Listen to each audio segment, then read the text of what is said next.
When I started at a new high school, the first thing I did was check the student tracking system. Some names had a little exclamation mark next to them. This meant there was something important I needed to know. Clicking on them, I found detailed individual plans. These students all needed extra support. Many had official diagnoses, which meant I could see exactly what accommodations they required. The school had been so careful and thorough. One student with autism got extra time on tests, could use noise-canceling headphones, and was allowed to leave the classroom without asking. Another student with dyslexia needed notes for every lesson, a simplified glossary for each unit, and a digital version of tests to use with text-to-speech.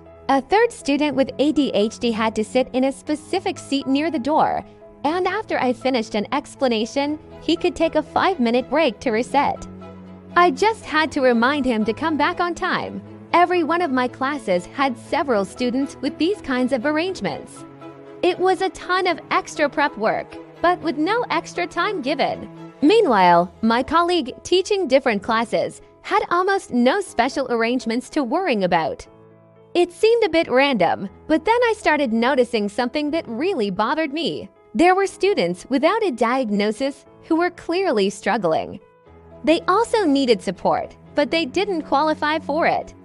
Maybe their grades were just good enough, or their parents didn't know how to advocate for them, or they just didn't know what to ask for. It hit me that having a diagnosis or parents who knew the system made it much easier to get help. And that felt deeply unfair. Aren't we teachers supposed to know our students? To see what they need and create equal opportunities. But in reality, if a student needed more time on a test but didn't have an official label, well, they were just out of luck. That system was creating inequality right in my classroom, and my educational heart just couldn't accept it. So I decided to make a change. I started applying as many of these supports as I could to all my students, within reasonable limits, of course. I created glossaries for every lesson, and I gave them to everyone.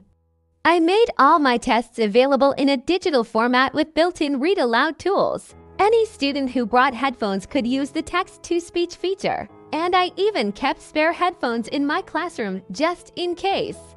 Noise-canceling headphones became available to anyone who wanted to use them during class or on tests. After I gave instructions, the entire class got a short break with clear rules about what they could do.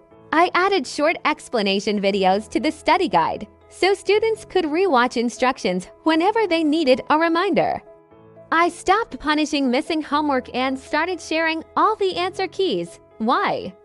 Because understanding the material is so much more important than just complying with rules. If a student felt they needed a different way to show what they'd learned, we'd sit down and talk about it. Every single student had the chance to take a practice test and even retake a real test after reviewing the feedback. By the end of the year, the results were amazing. Almost every single one of my students was passing my subject. But more importantly, they were actually enjoying it. They felt seen and supported. They learned how to take responsibility for their own learning process. They figured out how to find explanations, tools, and resources all on their own skills they could use in every other subject and for the rest of their lives. This approach has a name: Universal Design for Learning. It's about designing your teaching from the very beginning so that it is accessible and helpful for everyone, all the time. Instead of adding on accommodations for a few, you build a flexible, supportive environment for all.